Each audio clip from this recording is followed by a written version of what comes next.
They say great art comes from great tragedy. This couldn't be more true for the songstress of Fleetwood Mac.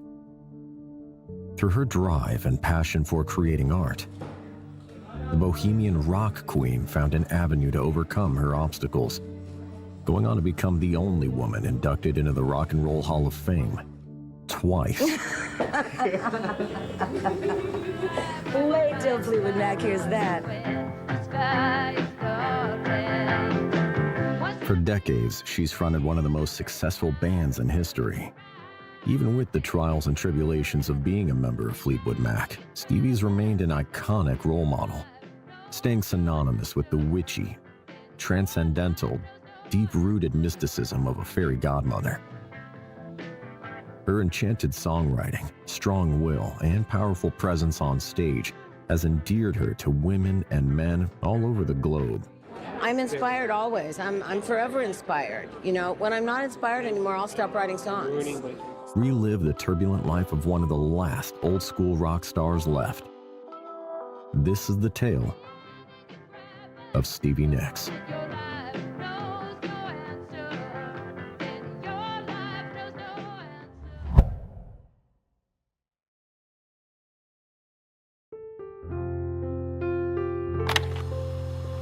In the beginning, there was a song.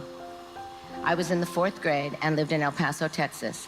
I heard it on the radio, bought it, and learned it. Then me and 2 of my little friends performed and sang for anyone and everyone that would listen. It was called You Cheated, You Lied. I don't think it was really called that, but I don't know what it was called. That's the only part I know. I fell in love with it. That was my first performance, says Minnie. And this was what it was. You cheated, you lied, you said that you loved me. You cheated, you lied, you said that you need me. Oh, what can I do but just keep on loving you? Oh. Now I'm driving my parents crazy with this. That was the beginning. In the beginning, a little later, there was a Buddy Holly song, 6th grade, I think. I think me and the same friends did a tap dance / vocal choir performance for a talent show every day. Every day, it's a getting faster. Let's go ahead. Her grandfather, A.J. Nicks Sr., pushed Stevie into the world of music, where she developed her own little musical world. Barbara, the devoted mother of Stevie, was overly protective of her daughter. Growing up in the 50s, Stevie was kept inside the family home more than most her age. Here, Stevie's love of folklore, fairy tales, and fantasy evolved. You really, really see this later on in her writing, whether she's talking about Sarah or she's talking about Gypsy or these different kind of female characters she has. It definitely pulls from those early experiences. Stevie's love for music began in adolescence, singing back to the records of her idol, Janis Joplin. Love like this will surely come my way. Hey, hey, hey. 6th grade. Truly, my parents are nuts by now.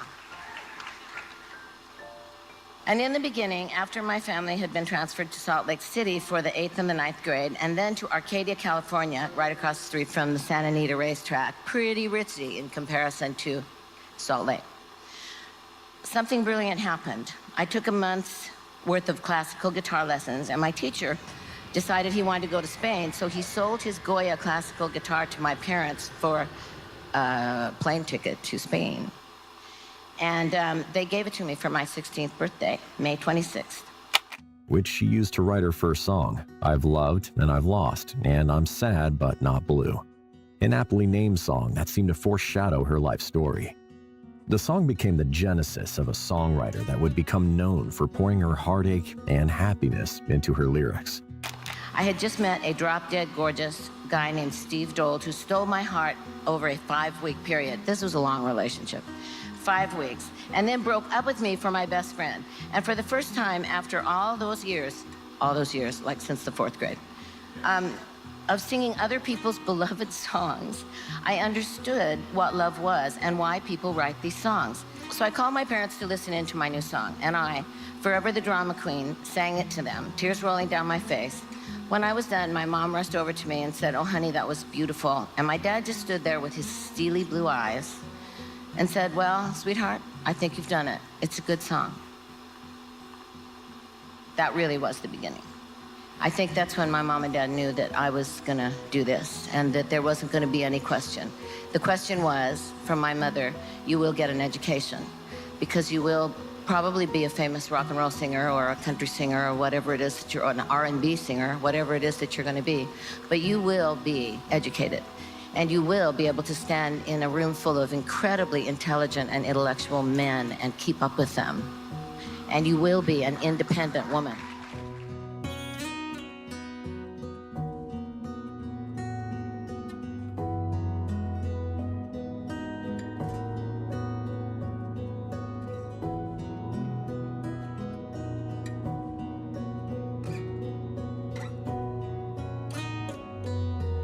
She followed her father's business relocations around the United States, and she eventually ended up in California, which is where she met Lindsey Buckingham. On her move to California, Stevie joined her first band, The Changing Times, coupling her dynamic voice with harmonies to sing folk rock music. Moving into the senior year, Stevie left The Changing Times behind. During senior year in Atherton, California, Stevie would be introduced to the voice that would harmonize with hers for decades to come, Lindsey Buckingham. In the senior year of high school, Buckingham was in a psychedelic rock band called Fritz, but 2 of its musicians were leaving for college. With places in the band to spare, he asked Nicks in mid-1967 to become the lead singer. A year later, Fritz would open for 2 of the biggest names in music, Jimi Hendrix and Janis Joplin, both of which had influenced Stevie Nicks heavily, so this was a massive deal to her. You can see these early inspirations in her stage presence and intensity. Stevie would later reminisce about one performance in 1970, stating that being yelled off stage by Janis Joplin for running over time was one of the greatest honors of her life. Unbeknownst to them, the 2 bohemian women would go on to make history, becoming a part of the 14% of women inducted into the Rock and Roll Hall of Fame.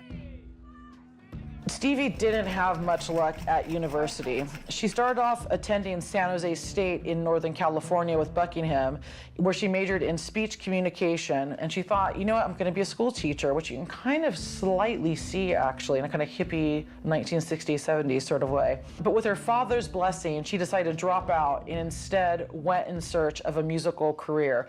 Buckingham right by her side every step of the way. Now, she started her career in Fleetwood Mac almost happenstance. Fritz disbanded in 1972, but Nicks and Buckingham continued to write as a duo. And, you know, I just absolutely love it because Stevie Nicks is waiting tables to try to support them. In 1973, Buckingham and Nicks put out a record. They were very excited. They'd been signed to Polydor. It seemed like things were going in the right direction for them. And the record is called Buckingham Nicks, very original. And it has the song Frozen Love on it. That's the title, the first single. And unfortunately, the single really doesn't go anywhere. The record really doesn't go anywhere. Stevie is still waiting tables. Now, what this record did do, however, is it got in the ear of Mick Fleetwood. Over in England, the ever-changing band Fleetwood Mac were going through their most challenging period to date. With the recent departures of Green, Spencer, and Kerwin from Fleetwood Mac, the band looked to evolve from the blues outfit they had originated as. Shall I tell you about my life? They say I'm a man of the world.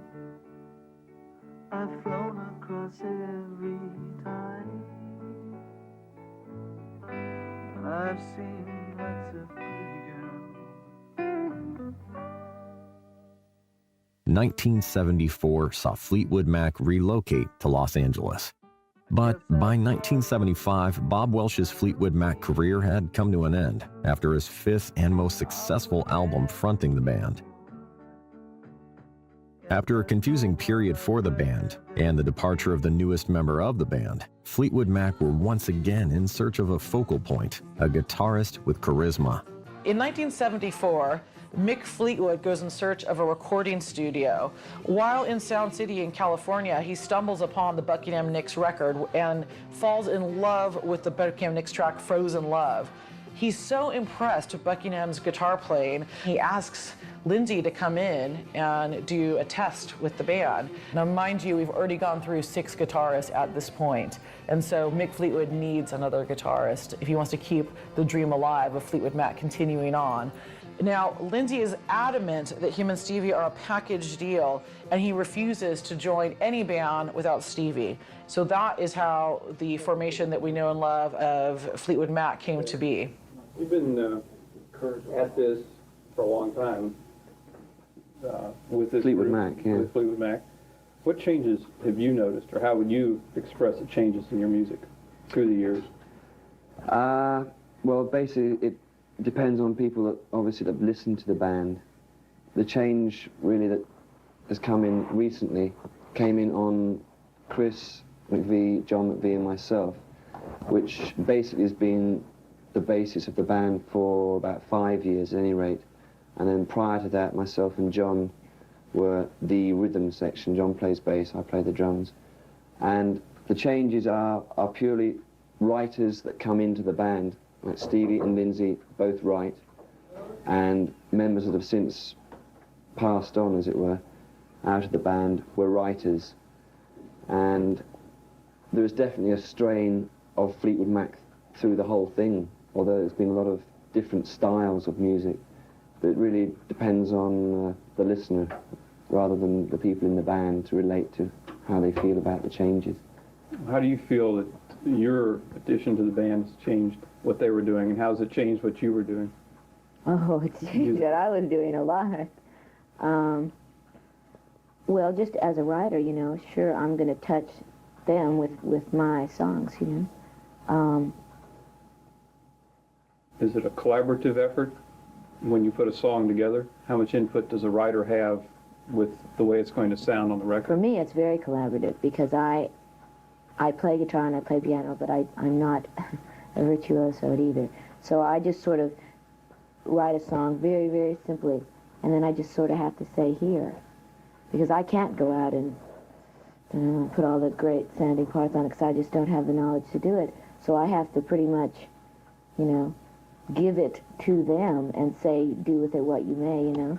And then I'm always there going, well, I'm not sure I like that way of doing it, but at the same time, on this particular album that's just gone by, everything they did on all my songs was, I couldn't have done them. If I had the knowledge to do them, I wouldn't have done them better, I don't think.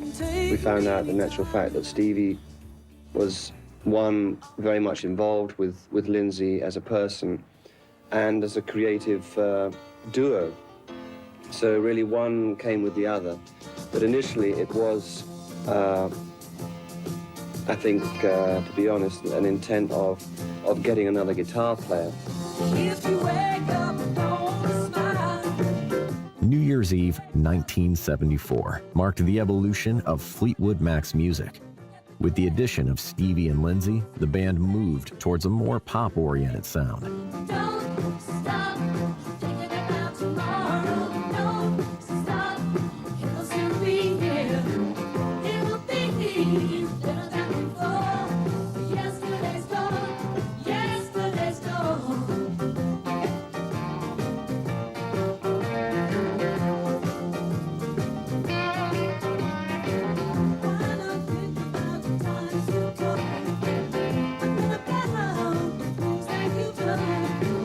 If your life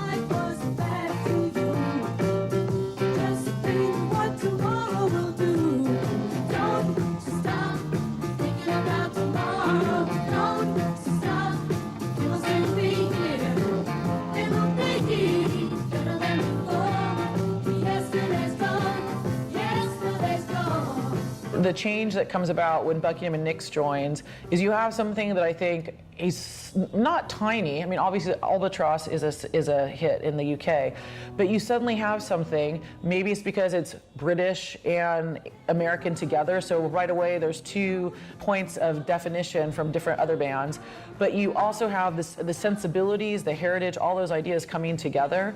In a way, both places will be of interest, but pulls from the pop tradition of both those places as well. And that's the big change that you see. You see the finished product being something that, while it still definitely is a nod and an homage to those places they come from, it definitely is more geared and polished to being on commercial radio.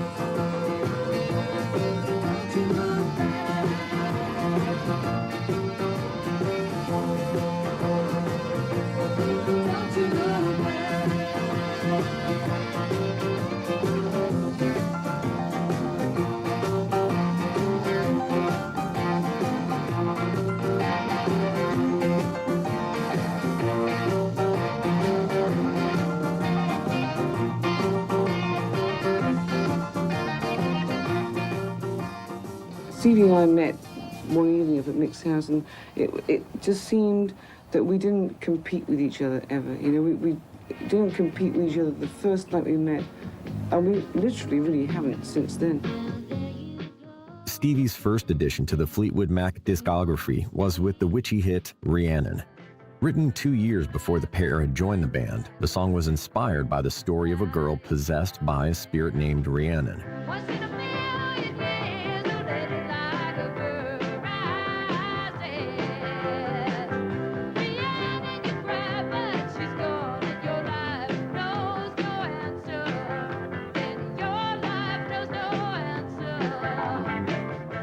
Chosen as the second single on the eponymous album, Rhiannon went on to solidify Nicks' status as a songwriter, as the single reached number 11 in the US charts. The song would later be voted one of the greatest hits of all time by Rolling Stone magazine.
The self-titled record, I think, is such an important record because it shows the possibility of what this band can do. And again, we're so deep into putting out records with the original Fleetwood Mac, again, the rhythm section holding it all together.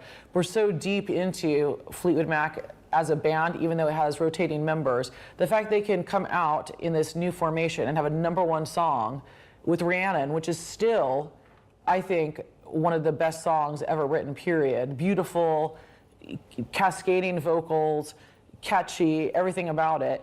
It shows the possibility for them making another commercial record. And that record is so important for that. By now, Nicks had become synonymous with the gypsy bohemian image. Inspired by the fantastical books she read in her childhood and her idol Janis Joplin, Stevie was striding on stage in platform boots and low-hanging shawls. The unique look was designed by friend Margie Kent. She's quite a diminutive figure. She's quite short, Stevie Nicks is.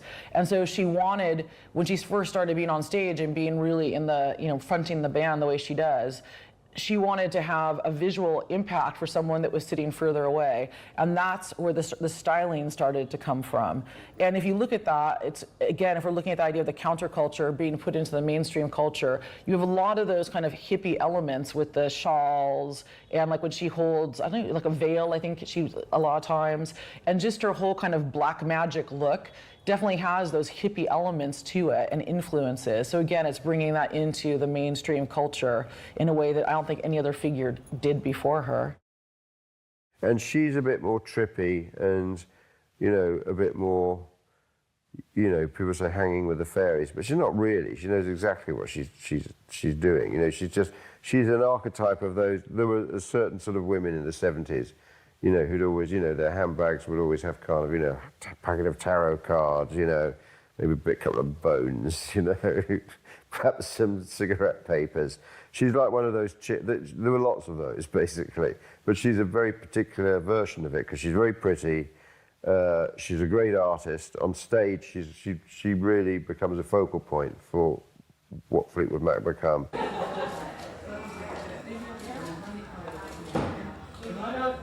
She is kind of like this iconic feminist figure, although she's never positioned herself like that. Like she's very strong and very sensual, and never shies away from being different and eccentric. So she's kind of like the ultimate cool, eccentric auntie that you want to grow into. She makes hippie look sexy with the shawls and the feathers and the top hats in a way that I think is timeless. Yeah, I'm known, my big strength is known to do a lot of stars hair. And a lot of people in the rock and roll field, and I guess that's where I build up my reputation. Didn't you color her hair, Stevie? Yes, you did. No. Yes. Yes. I mean, look at the job she did. It's a beautiful, rich red. And this, we call her red now. Okay. It was quite an experience to have the Queen of Rock and Roll work on my hair and do it so well. I love my color. Don't you? No, I love it. I'm very proud of, she's as good a singer as she's a colorist. Yes. That's great. It's going to look just like this when I get done. Tell us, are you going to change your profession at all? Well, I never thought about it, but I'm getting into this. Maybe. I just might do this in my spare time, yeah. Wait till Fleetwood Mac hears that. No, I just enjoy doing this. I have to do it for myself, so I practice on me, and then I do other people's hair when I get it down to a point where I really like it, and then I go back and take another risk on myself, and then I kind of keep going. Do you find it fun? I love it. If I wasn't a singer, I would have been a hairdresser. Did you at one time have to pick which one at all? I wanted to go to hairdressing school, and my parents insisted I go to college to be a second-grade teacher, and I turned out a rock and roll singer. So, but I had plans to go to school. You didn't even know that. I did. Didn't know this. Yeah. What certain techniques do you have to learn to tone hair? Is there special ways you have to... Did you go to beauty school at all? No. No, but when you have to do your hair every night for a show, and there's nobody there to do it for you, and you have to look good, you have to learn to do it yourself. Did you ever make mistakes on anybody? Never on anybody else. On myself, a couple of times. Yes. Down to the drugstore to get something to, like brown to cover it up, yeah. But it's all right, because I can always fix it. I never go quite too far. Thank you. You're welcome. They've quickly recorded the Fleetwood Mac album, and then they go out and work it for 6 months at least on the American road. And it gradually gets bigger and bigger and bigger, this record, and singles come off it. And, by the end of 1976, the record sold 4 million copies, and their lives have been utterly transformed. But I don't think, the dramas that were happening, the soap opera of their lives, was it before they get the success, when they're still, as Stevie Nicks said, she's kind of surprised. They go on the road and Christine McVie's in the back of the van sleeping on the amps, on top of the amps, you know what I mean? They're kind of still, You know, it's not kind of limos and, you know, carry me to my suite at that stage. It's kind of still pretty rootsy. It's not very much different to what Christine McVie would have been doing with Chicken Shack going up and down the motorways in England, you know? They're kind of at that stage, but that's when their relationships are falling to bits. Looking seemingly relaxed in the public eye with their newly found commercial fame, tension between Lindsey and Stevie grew. Chemistry within the group had started to wane, as the McVie's marriage had also become problematic. How about touring? How do you feel about touring? You've been on a long tour. A very, very long tour. In fact, the longest really, I've ever May done. 10th. We had a month off in Hawaii, but we have not really had any time off. A couple days in LA here and there, you know. How does that really. work with the band? Mm-hmm. How does that affect everything? Well, I mean, for obvious things. I mean, people get tired, and you tend not to have or allow yourself the time to do things that you'd like to do, because you literally have to pace yourself through the day. You're traveling, and like today, last few nights, for whatever reasons, a few of us haven't had the right amount of sleep. So you really seriously have to say, well, you don't talk too much, you don't let yourself think too much until the last couple of hours in the evening where you pull yourself together. How about the hit single? All of a sudden there's a hit single that takes off. Yeah. When you're putting it together, can you sense something about it that makes it different? No, in actual fact, that was, as a track on the album, was not considered. Obviously, when you made an album, you say, well, that and that would probably be in order of preference to be the obvious single. And that one wasn't the one until it just crept up, where it started being played a hell of a lot. And then it occurred to us that, in actual fact, because of that, we should make it the single, which we did. In other words, you in this instance at least, waited for public taste to Absolutely. Tell you what it was? It was purely down to that. It was creeping up behind everything else and was always there. And because no one had thought of it, it was a more healthy thing to do, to release that. And I think it's a sort of record that's not going to instantly be there, but it's creeping in and it's doing really well, which is always the best way to get a hit record, something that stays there for a long time and doesn't...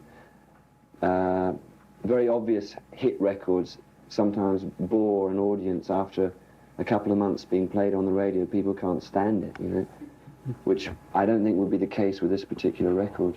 Do you think it signals a new direction musically, or is it just a continuation? No, I think it's just really fortunate. You know, we're really happy about it. There's no... The only difference would be, sure, you now know that you've got a hit record, and that's it, and you hope you have a load more.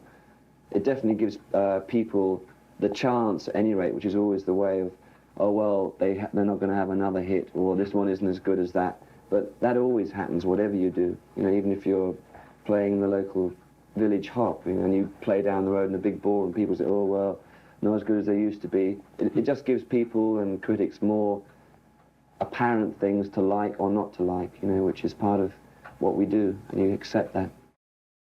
Feeling pressured to release a new album, the band returned to the studio.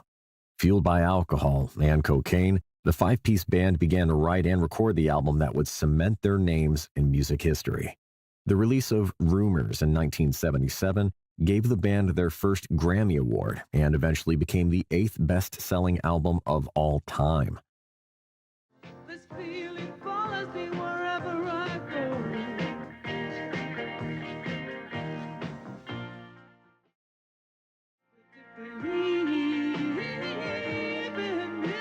In terms of the themes, I think were about the relationships that were happening in the band itself. I mean, obviously that becomes the subject matter of Rumours, but I think, you know, it was just one of those points in time when, you know, they meet as all their relationships are collapsing.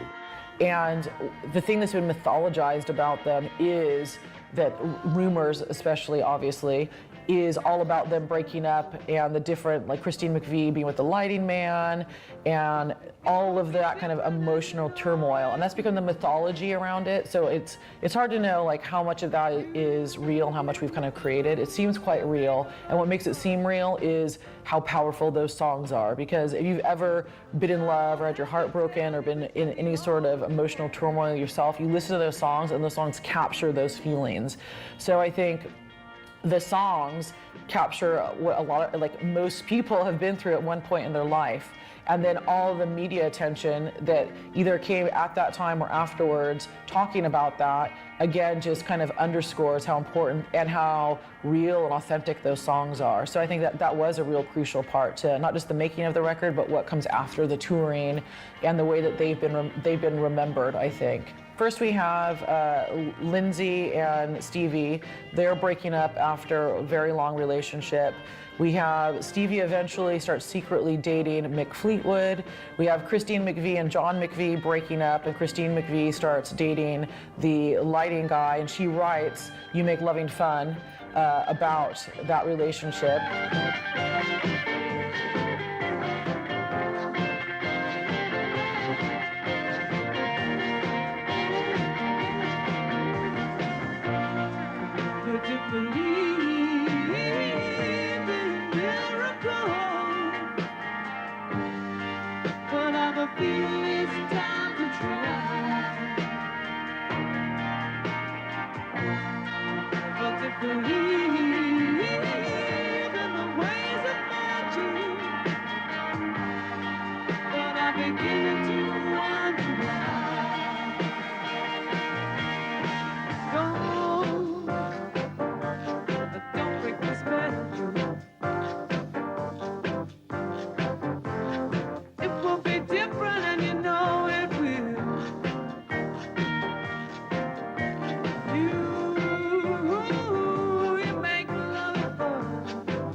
Utilizing the heartache of their eroding friendship, Nicks contributed Dreams. Similarly, Buckingham had written Go Your Own Way, an equally critical song about Nicks.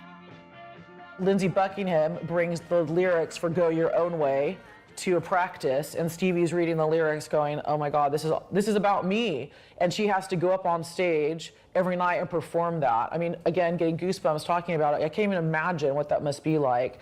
And then her kind of rebuttal, if you would, is Dreams, which is quite very lush in the way the lyrics are, but the production as well. So again, those two songs almost show that fiery nature of Lindsey and the more kind of contemplative Stevie Nicks. And the sadness and how sadness is really displayed in both those songs, how that comes about.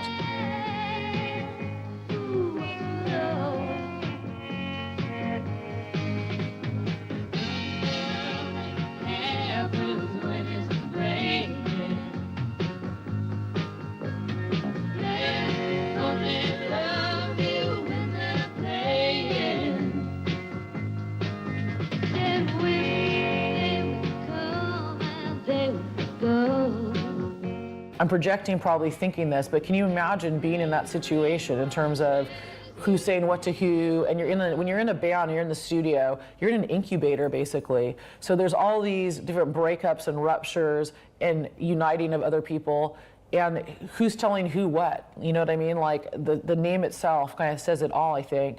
And the fact that they were able to still continue on as a band, but also put that into songs. I think that's what again makes it such an important record. Because most bands would just split up. Most bands would just be like, you're an evil, horrible person, I hate you. But no, they continue on and then go on to tour it around the world, which is just, you know, it's no surprise that the excesses they go to, because that was a way of self-medicating. One of the things that Stevie has said is it's very, very field of tension. And I think that in a way, is what makes it, again, so enduring, is because that is visceral when you're watching them perform, when you're hearing the music.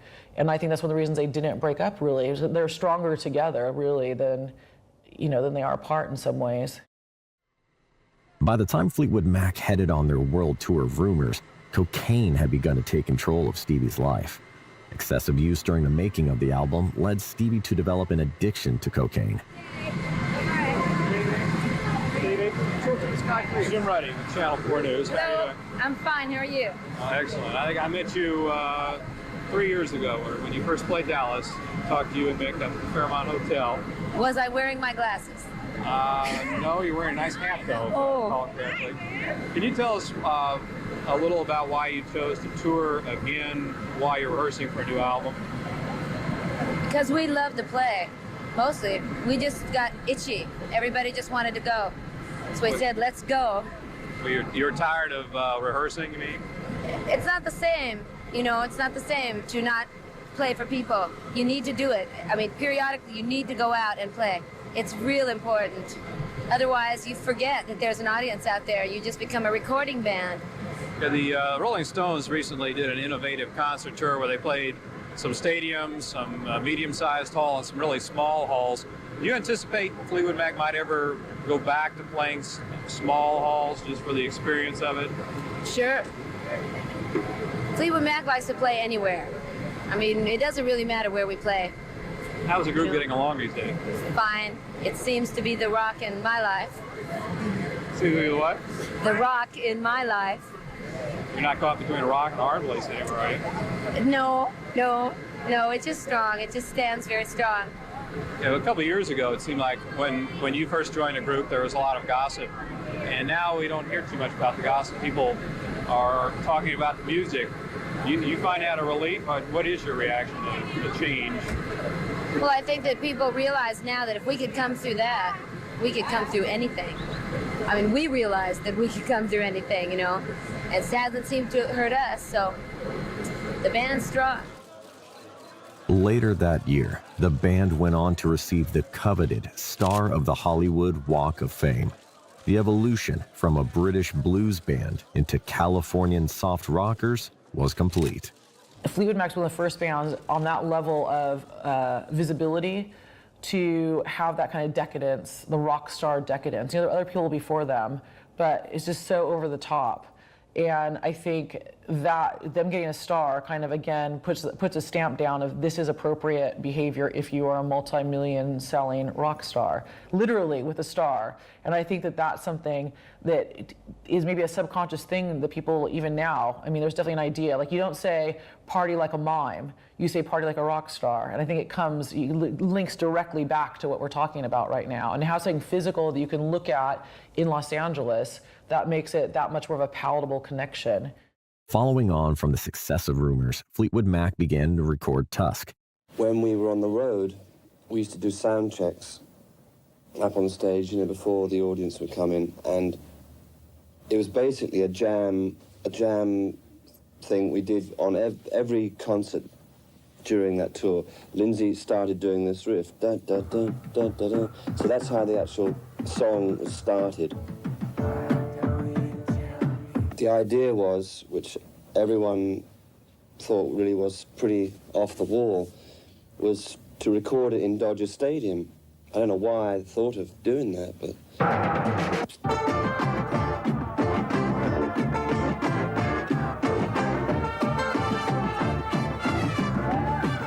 While I was in France, up in Normandy, there was a marching band that came out at weekends and would march around the town.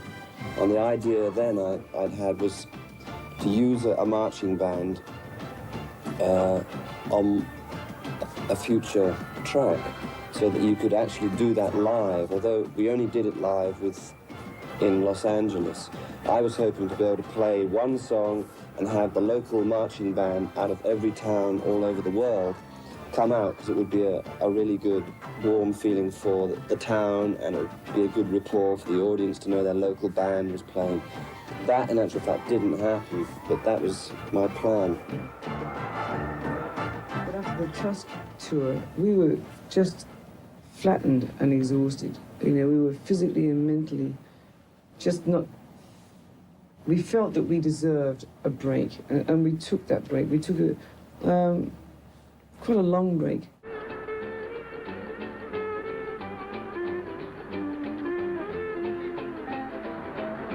Over the years, the Fleetwood Mac songstress had amassed a stockpile of songs.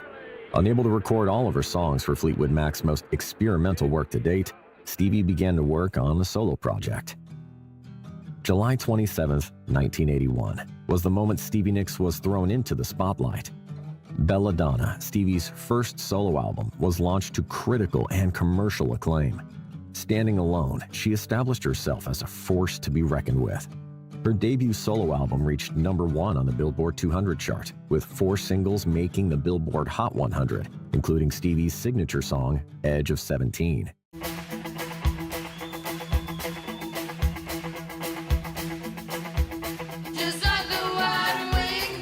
Events during one week in December 1980 forced the basis for the hit song. The resulting grief from the death of her uncle and the murder of John Lennon drove Nicks to express her anguish through the lyrics.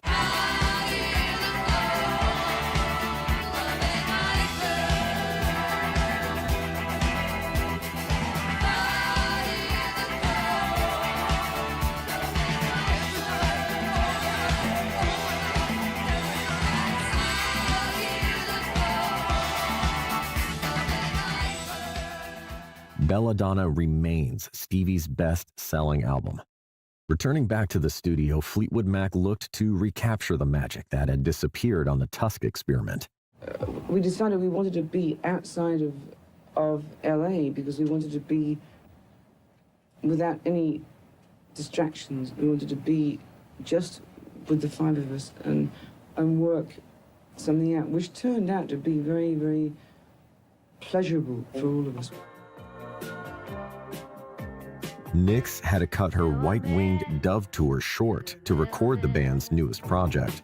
I write all the time. I just set up a kind of a Vangelis sort of piano situation recording thing in my living room in Los Angeles. And I'm learning to use it, and I love it because I do write a lot, and it's making it easier for me to write and not take quite so much time. There I was through the gypsy, that I was. I don't write for Fleetwood Mac or for Stevie Nicks. I just write songs. And Fleetwood Mac has their pick of what I do, and they have like thousands of my songs, you know, and they do the ones that they like. I always offer my favorite ones up first to Fleetwood. So I don't like save things for me. If I feel that it's really good and it should be done now, I don't like hide it away. Maybe once, maybe twice. Mirage, released in 1982, reached #1 in the US, becoming a certified double platinum record in the process. But the huge success of Belladonna and Mirage couldn't be enjoyed. Tragedy struck the reigning queen of rock and roll. Stevie has had her fair share of tragedy and has been unlucky with love. The story of Nicks's only marriage dates back to 1981, when her best friend, Robin, was diagnosed with a life-threatening illness.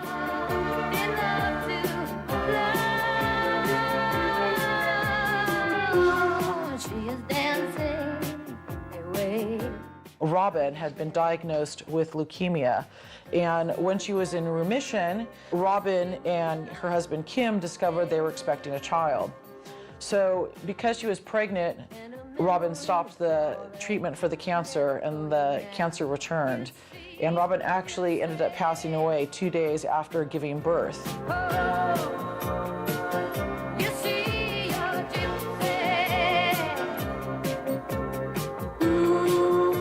In 1983, 3 months after her best friend had passed away, determined to look after the newborn, Nicks walked down the aisle to Kim. Stevie now says, we didn't get married because we were in love. We got married because we were grieving, and it was the only way that we could feel like we were doing anything. Sadly, the marriage only lasted for 3 months, and years later, it remains one of her biggest regrets.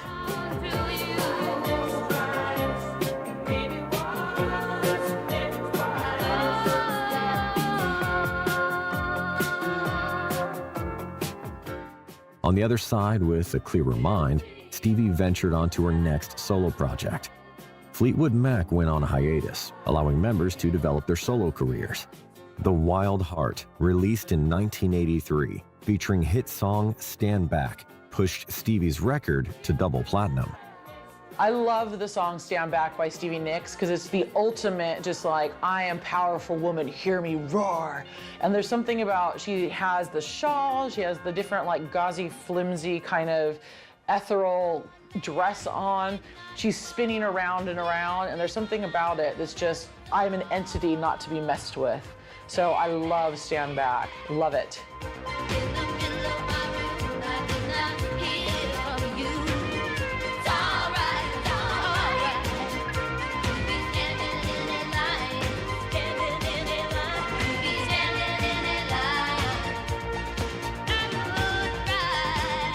Still on the lengthy hiatus, Stevie released her third solo project, Rock a Little. Not for the first time, the extreme lifestyle of excess had pushed members of Fleetwood Mac over the edge. John McVie had suffered some drug-related seizures. Mick Fleetwood entered bankruptcy, and Stevie Nicks' demons had caught up. The band looked destined to disband. But Buckingham was unhappy to accept Mirage as their last album. Stevie's addiction became so bad over the more than decade abuse of cocaine that her nose literally nearly collapsed, and she had to have extensive reconstruction surgery. By now, Stevie's powerful voice had begun to deteriorate. Cocaine, cigarettes, and champagne all had their part to play. Stevie Nicks has said that she thinks she did $1 million worth of cocaine over the time period that she was addicted to it, which I think she eventually kicks in 1986. But that also got her into a different set of problems because the drugs that were prescribed to her, she then became addicted to, which was far worse than cocaine. Making a turning point in her life, she recalled the time a plastic surgeon told her she could drop dead with one more hit of cocaine. Not wanting her fans to go through what she experienced, losing her idols Hendrix and Joplin to the 27 Club, she checked into the Betty Ford Clinic looking to overcome her addiction. Concerned about relapsing, Stevie was prescribed Klonopin, a sedative commonly used to curb addiction. During her release of Rock a Little and stint in rehab, the band had started to work on their next album. Not released till 1987, Tango in the Night was the final album by the Rumours lineup. But Stevie's consumption of Klonopin in the previous few years had taken its toll. The drug was known for adding weight to its user. Stevie had entered into a battle with depression, exiling herself from the stage until she looked better. Stevie would probably have been at her worst, the Tango in the Night period, I think. Because she's completely, she's got several sets of pressures on her, not just being one of the singers with Fleetwood Mac. She's really a big solo star by then. So I think that would have kind of been, that would have really, she would have imploded on that, really. There were already so many records in, and if you look at kind of where music was at that second, the fact that they even had as much success as they did with that record, again, I think it shows how great the songwriting is on that, because there really wasn't many classic rock bands. You look at MTV at the time, videos from Tango in the Night were being played. Who else from like their contemporaries from the 70s were being played on MTV? How many of their contemporaries had teenagers singing their songs, buying their records? I mean, what an achievement that is to be able to cross over with that record into that youth marketplace, which they were able to do. The release of Tango in the Night featured hit singles Everywhere and Big Love. But the subsequent world tour for their second highest selling album was postponed. Lindsey Buckingham quit the group, citing creative differences and lingering personal issues. Several months on, the band resumed their tour, replacing Lindsey Buckingham with Vito and Burnett. As the band undertook a major transformation, Nicks focused her attention on her own art. While suffering from depression, Nicks began work on a fourth solo album. The Other Side of the Mirror was a commercial success. In the process, she became romantically involved with the British producer of her record, Rupert Hine. I would say she can be completely herself in her solo work. She's not having to cater or collaborate with other people, so she can do whatever she wants. And that tension, like I've heard her describe her solo work, is she feels free because there is no tension, there is no history, it's just herself. Inspired by Hine and the turmoil surrounding her life, the single Rooms on Fire are the words of a woman who has accepted the fact that she will never be betrothed, have the kids she wanted, or experience true love. A heartbreaking account of her life's journey.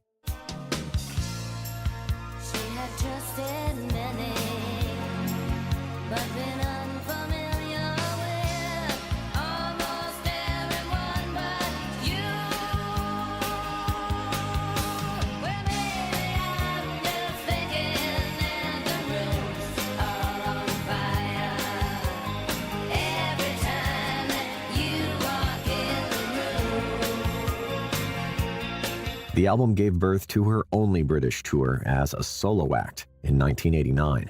But due to her increased dependency on Klonopin, Stevie had no recollection of the tour ever happening. The drugs meant to help her were becoming detrimental.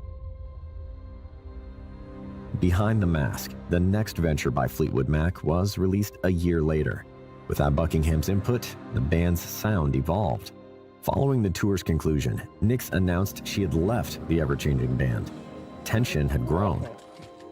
Aiming to save it for a forthcoming Fleetwood Mac album, Mick Fleetwood refused to allow Stevie to release Silver Springs as a solo work, leading a strong-willed Stevie astray. Nicks's departure left a void in the group. The band as we knew it was no more. 1 year later, at the request of presidential hopeful Bill Clinton, the Rumours lineup, including Stevie, reunited at the 1993 inaugural gala, performing the campaign-theme song, Don't Stop. Still undergoing her treatment to curb her addiction, Stevie was criticized for her weight gain. Looking back on her situation, Stevie said, "The Klonopin was worse than the cocaine. I lost 8 years of my life, and I didn't write."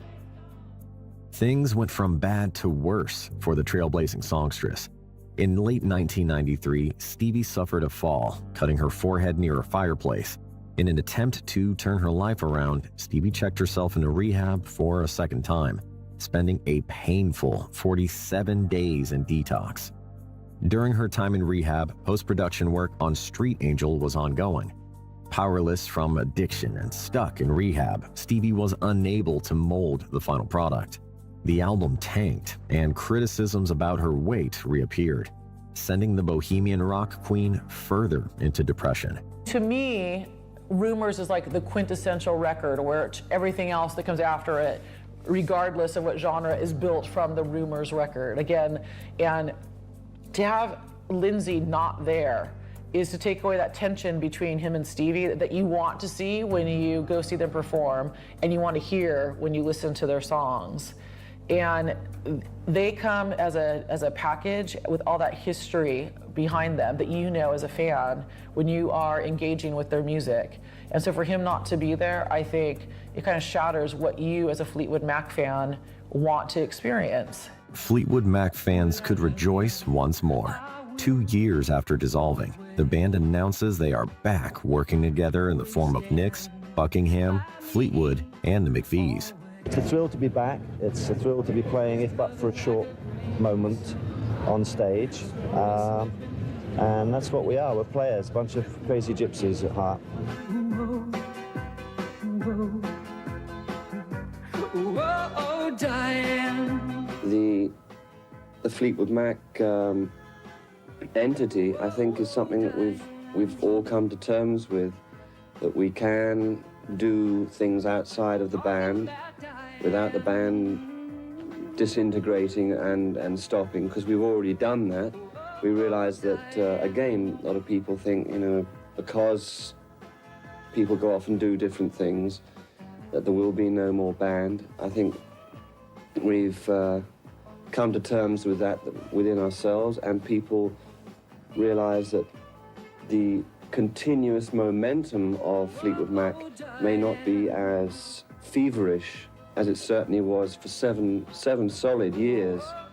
And I think it's just something that we know we can come back to as people, as musicians. When it was announced that they were getting back together, it wasn't just Fleetwood Mac fans, but I think because they become by that point so important in so many people's lives, it may not have just been people that had the records. The people that by this time, the songs were played often on the radio, they were incorporated into commercials. So it was a much bigger ripple than just the hardcore fans that were excited about this idea of them being back together. Stevie further cemented her status as a role model by overcoming her addiction. Now in sobriety, a slimmed-down Stevie Nicks rejoined in time for Fleetwood Mac's induction into the Rock and Roll Hall of Fame in 1998. On the back of her Klonopin dependency in 1994 and 1995, Stevie had begun to write again. The effort culminated with Trouble in Shangri-La. Released in 2001, the album relaunched Stevie Nicks' career. I love Stevie Nicks because she writes her own songs, writes incredible songs, has her own style. She never has really shied away from talking about her addictions and issues, but she's never made it the main thing of interest about her.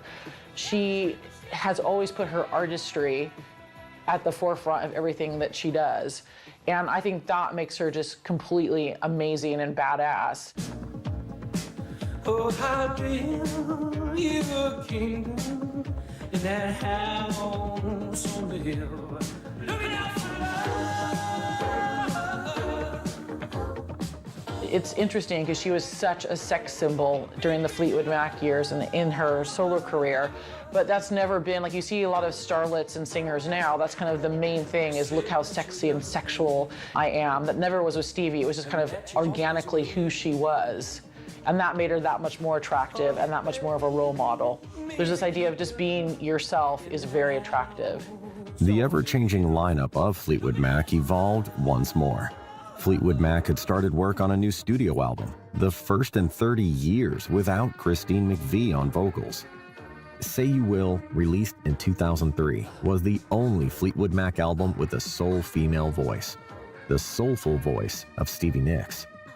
Without her partner in crime, Nicks reiterated her unhappiness with the final product. Arguments with Buckingham over its production was another core factor in her conclusion. Nicks toured with Fleetwood Mac until the end of 2009.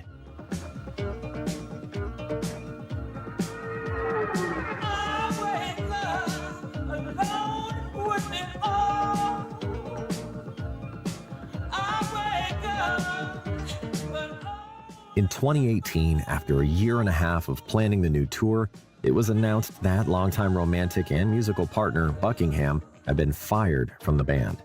After disagreements between Nicks, Fleetwood, and Buckingham had erupted, Buckingham was pushed to deviate from the touring plans. Nicks assisted in recruiting his replacement. Mike Campbell of Tom Petty and the Heartbreakers and Neil Finn of Crowded House were named. This reworked lineup launched a world tour titled An Evening with Fleetwood Mac in 2018. There's something about the idea of Fleetwood Mac that I've just always liked, you know, from the moment I saw them.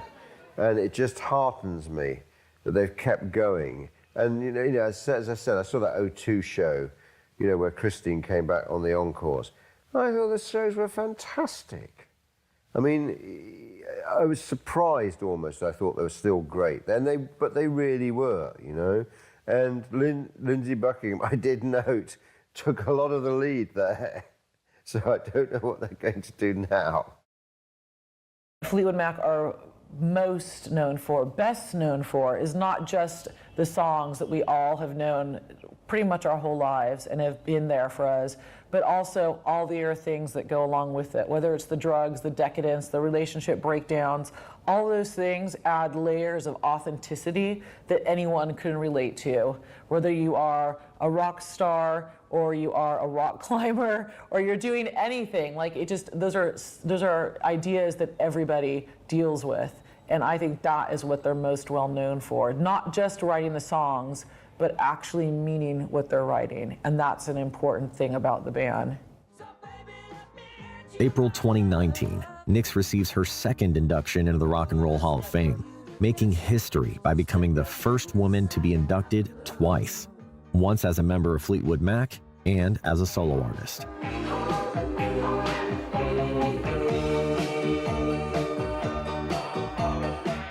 When you listen to like the greatest hits of Fleetwood Mac, it seems like Stevie Nicks sang a larger majority than you would think. Like to me, she is the main voice of Fleetwood Mac. Which might be an evil, horrible thing to say, but most of their best known songs include a Nicks vocal. And one of the reasons I think that is because her songwriting style is so different and so original. You know, it's often talked about how she writes in a very mystical way, and she's witchy, and she pulls kind of these Celtic themes, but under someone else's pen, it may not work, but for Stevie, it works beautifully. So she just can create this whole landscape of imagery through her words in a way that most people would struggle to do. Stevie has rightfully earned her status as the reigning queen of rock and roll. Her poetically vivid songwriting and powerfully dynamic voice has placed her on a pedestal higher than the rest. Shrouded in magic and mystique, Nicks has become a legend of the industry. Despite hitting many obstacles in her journey, from drug addiction issues to her luck and love, Stevie has proven her strength and resolve to stay at the top of the male-dominated industry for nearly 5 decades. Stevie Nicks,